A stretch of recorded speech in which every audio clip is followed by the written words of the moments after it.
Yeah. You film, know why? Cause I'm the biggest boss you ever seen. You make sure they don't not only play this one time, they play this a week straight. Before Rick Ross would tell the world about how much of a boss he is and remind his fans that every day is the perfect day to boss up, no, seriously, he's tweeted that pretty much every single morning for the past 4 years. Before he would break the record for ringtone sales with his first single, Hustlin'. One of the biggest keys to that is empowering your circle, empowering your family.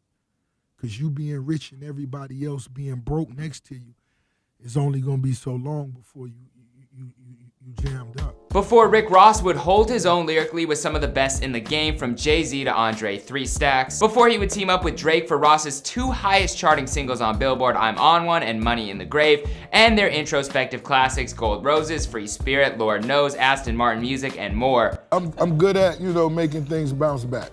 True. Okay. Yeah. All right, we can make that happen. You know what I mean? Little Bel Air Rose. Salud. And before Rose would have over 4.5 million followers on Twitter and more than 10 million followers on Instagram at the time of this recording. Not too bad. The next bar mitzvah you have in your family, I'll be there. No way. Yeah, I'm gonna send you over the menu.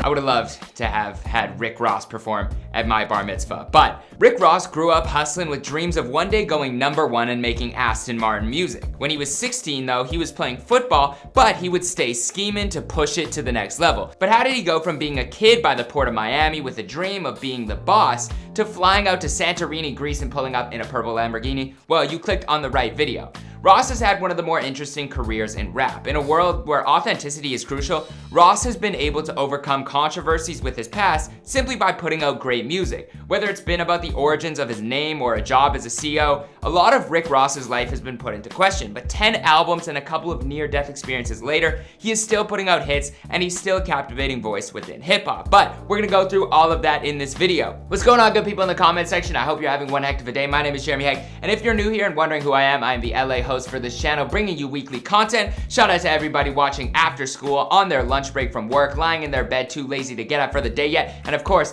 my toilet gang, and shout out to the Fame gang who have their notifications on and are here early. This is an updated version of Ross's bio. We've recently done updated versions on YG, A Boogie, Wiz Khalifa, and more, so be sure to check those out after you finish watching this one. But before we start, I've got a trivia question for you fans out there.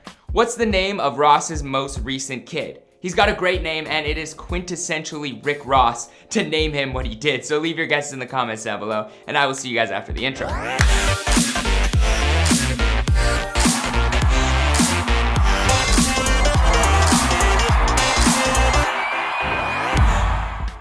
While William Leonard Roberts II has become one of Miami's biggest ambassadors, he was actually born on January 28, 1976 in Mississippi. It was there that he spent the first handful of his early years, but as a child he moved to Carol City, Florida, where he was raised. Carol City became the place that shaped him. Speaking about the differences between the two areas, he said, "It always made me see the world from so many different aspects. I saw the fast life of Miami, but I also saw the slow countryside of a small country town with a small population. I heard the struggles." Carol City is a very impoverished area, but it's actually the home to some pretty big names in hip hop like Flo Rida, Gunplay, Denzel Curry, and Space Ghost Perp. Early on, Ross would dream about a better life, and after seeing one of his friend's dads pull up in a Mercedes, he made a pact with himself that he would do whatever it takes to get himself a Benz one day. As a kid, he was inspired by people like Biggie and Luther Campbell, but his parents also would play a lot of vinyl records in the household, which inspired some of his more R&B sounding records today. Ross wrote his first rap over one of those vinyl instrumentals. Growing up, Ross had a job working at a car wash making $30 a day, and he would actually wash the expensive cars of a lot of the local drug dealers, which served as more inspiration. Ross attended Miami Carol City Senior High School, where he played football and graduated. His high school nickname was, no surprise here, Big Boss. And then he headed to Albany State University on a football scholarship and studied criminal justice. But it was in college that he began taking music more seriously and lost interest in academics. He rapped from the persona of a drug dealer who was running the streets, something that he fantasized about as a child. Roberts was rapping under the name Teflon Da Don and made his Suave House Records debut on a feature for Eric Sermon's song Ain't to Discuss. In the mid-2000s, he changed his rap name to Rick Ross, which, there's some controversy over, but the name was basically taken from former drug kingpin Freeway Rick Ross, and Freeway Ricky reportedly made close to $1 billion selling coke. But when he found out that this guy from Florida used his name and maybe some of his story, he was pretty pissed and he sued. Eventually the case was thrown out and Rick Ross actually won, which allowed him to keep his name. Ross signed to Slip and Slide Records and toured with Trick Daddy. His first official single under the label was Hustlin', which put him on the map, and the song became gold and rose to number 11 on the charts. He told the New Miami Times, "I wrote that song in about an hour on some good kush." Well, you know, nothing you can't accomplish in an hour with some good kush, am I right? I like green. Yeah, it represents grass, money, marijuana, trees, growth.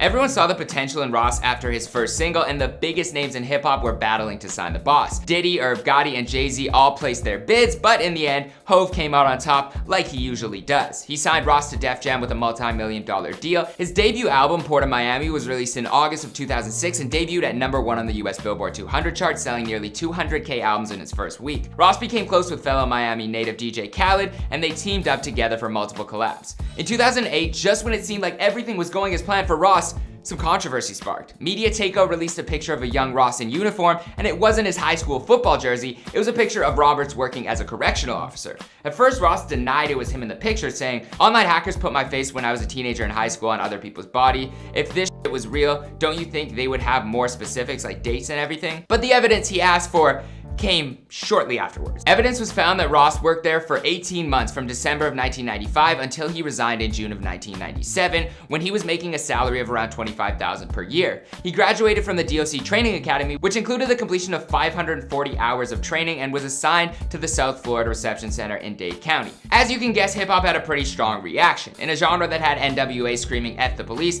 and Jay-Z referring to his negative interactions with cops on 99 Problems, you can bet that many people were skeptical of Ross's past. I don't think that people would have been as upset at his past if he came out from the beginning mentioning it, and if he wasn't claiming to be living the life of a drug-dealing street lord in his music. The dissonance between the two lifestyles just seemed a little suspicious, and people began to question whether any of what Ross said on records was true. What this is talking about. That particular line really just most definitely referred to, me being a CO, that being a job, and just understanding the grind and the hustle, and anything else I may have done. It's just a job. But while all of this was going on in January 2008, Ross was actually arrested on gun and marijuana charges.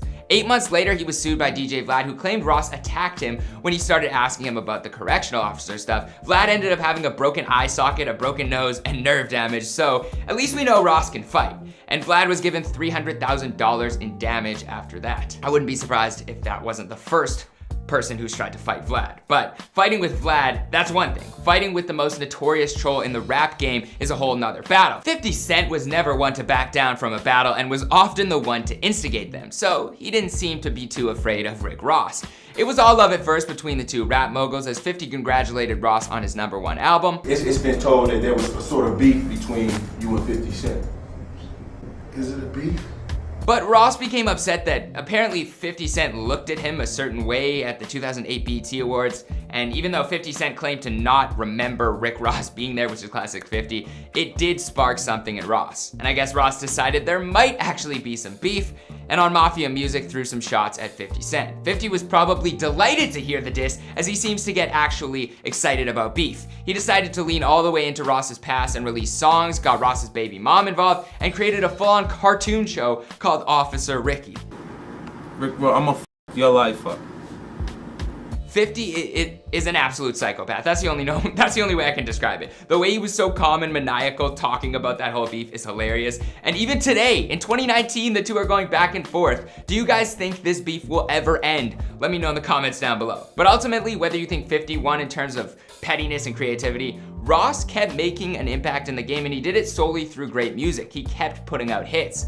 Ross went on a run of singles, videos, albums, and features that most rappers can't match in terms of catalog. In 2009, he dropped Deeper Than Rap, which included Maybach Music 2, and the album reached #1 on the US Billboard 200, so it seems like 50 wasn't slowing down Ross's sales. He followed that up with what many consider to be his best album, Teflon Don, which included Aston Martin music with Drake and Freemason with Jay-Z, which, in my opinion, is Ross's best verse of all time. In a close second, I have his verse on Kanye's Devil in a New Dress. What do you guys think is his best verse? Ross kept putting out bodies of work that impressed fans year after year, and his name kept being solidified in the game, but always working that hard can catch up to you. In October of 2011, Ross suffered 2 seizures, and 6 months later he had another one, being hospitalized in Alabama. He took it as a sign that he needed to do something to prioritize his health above all, and he ended up dropping 90 pounds, which doctors say saved his life. But his health continues to be a problem. In 2018, Ross suffered a heart attack and was placed on life support, worrying a lot of fans and industry people, including myself. I remember seeing that news and being like,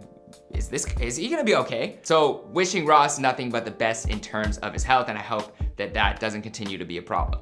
In September of 2015, Ross proposed to his then 22-year-old girlfriend, Lyra Galore, with an 11 carat, 350K ring. But in the end, the engagement was called off, although it seems like there's nothing but love, at least from Ross's end. Is it love? Of course it's love there. I got nothing but love for it, you know what I mean? At all times. That's, you know what I'm saying, that's forever. Ross has 4 children, with his most recent baby being born last year with his girlfriend, Brianna Camille.